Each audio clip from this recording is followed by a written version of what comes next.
My name is Patricia, and I would like to explain to you how we make the cheese here at Pembuatan. It's about my, I think, third time that I'm doing this. So when it's a little bit, when I'm a little bit nervous, then you know how that I forget something or I forget names or whatever. Well, then you know. That's Henry Willem. That's the founder of the company. And 46 years ago he started. He had 3 sons, and that's one of them. And that's now our CEO.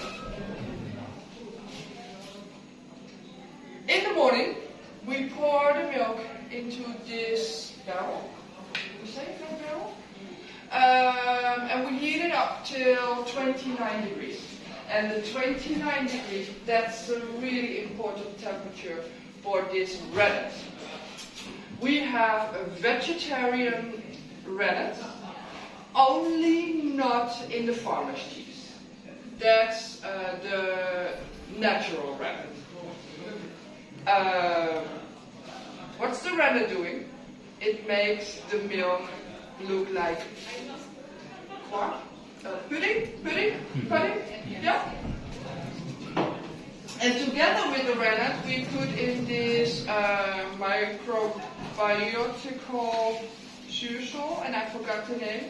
This is the liquid specific for each individual cheesemaker. This is the secret. This is what makes Henry Willem cheese Henry Willem cheese. And that's for each and every cheesemaker the case. So that's also really important. This to make the cheese, and this one to make the flavor of the cheese. After, so it becomes pudding, and then we put the knives on, and it's cutting the pudding. And then you will have the separation between the whey and the curds. And from the curds, we make the cheese. And it's we need 10 liters of milk to make 1 kilogram of cheese. So 90% is the whey.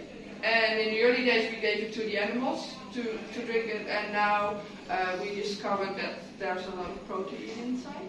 So it goes to businesses like Gatorade and that's where it goes to.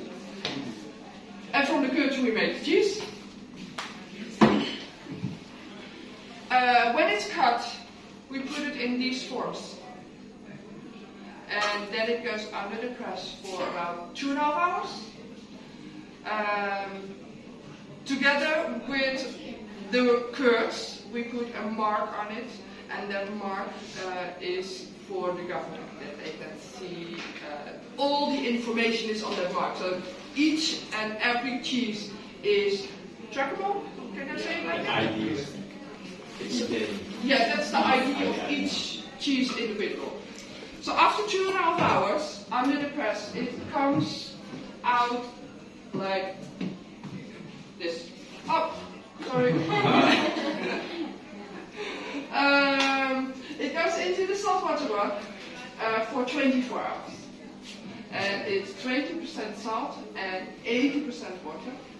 And the salt water bath is for the natural conservation, for the natural crust, and for the salty taste.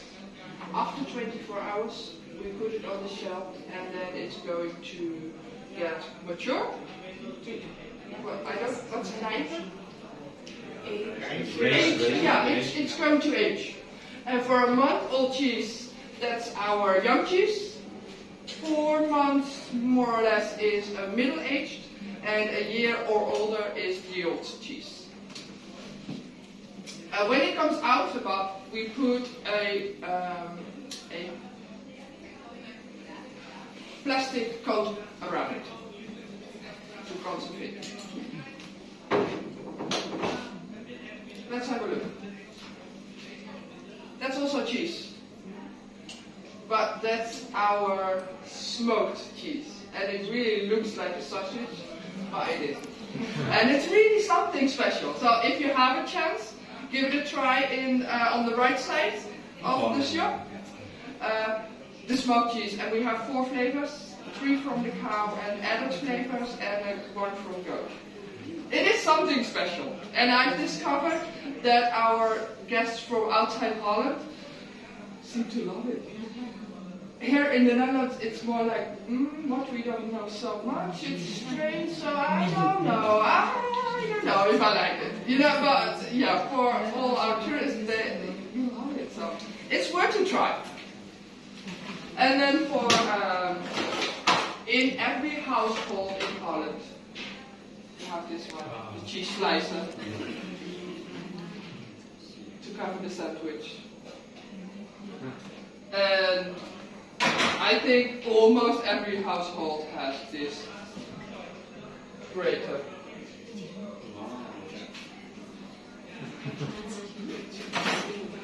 So just to see what, we eat so much cheese, and the tools are just, that belongs to us, I don't know. I want to say thank you for your attention. Thank you very much. And have fun inside. What is the most popular cheese? That's a difficult question. For me. Maybe not for other colleagues, but for me, I think when you talk about taste and flavor, we're so individual that if I say for me and 80% of my colleagues, it's the aged sheep cheese, but when you don't like old cheese, you think it's horrible. You know, and I only can say all the cheeses, young, from the goat, from the sheep, young, middle-aged or old, quality-wise, it's so good. And then it's up to you, each individual, what you like. Because they are all selling. And I can say the farmer's cheese is really nice. There's a thing about the farmer's cheese, you can't bring it into the States. Into Canada, not into New Zealand and not into Australia, because it's the only raw cheese, not pasteurized. All the others you can bring back home. It's wrapped for individual, each individual cheese is wrapped twice, and plastic and wax, so you can travel with it for a month without fridge if you don't open it. Yeah, just give it a try and discover your own best cheese. Quality-wise, it's excellent, and it won already so many